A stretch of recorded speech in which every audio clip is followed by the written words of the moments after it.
पण पहिल्यांदा आल्याला वाटलं इथं काय मला काय वाटत नाही की असं जेवढं वाटतं तेवढं आहे. इथे यायच्या अगोदर यूट्यूबवरनं हा धंदा खूप बघितला, म्हणजे कमीत कमी 150 व्हिडिओ बघितले असते. हे करायचं हे डोक्यामध्ये होतं, म्हणजे आमच्या ग्रुपमध्ये चर्चा झाली, मग यायचं ठरलं.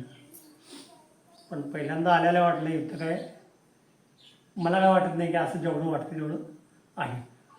मग मला एवढं ज्ञान मिळालं किंवा काय अशा गोष्टी वाटल्या नव्हत्या. पण तुमचं सगळं ऐकल्यानंतर तुमच्यामधलं नॉलेज म्हणजे तुमच्या धंद्यामधला एक्सपिरियन्स तो खूप चांगल्या पद्धतीने मिळाला.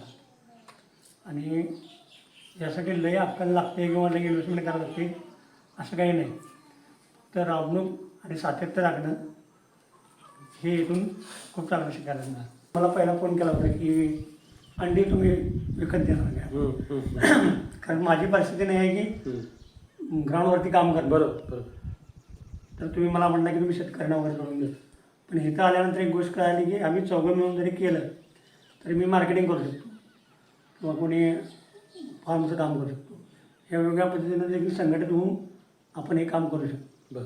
असं नाही आहे की आपल्याकडे शारीरिक व्याधी आहेत म्हणून आपण काम करू शकत.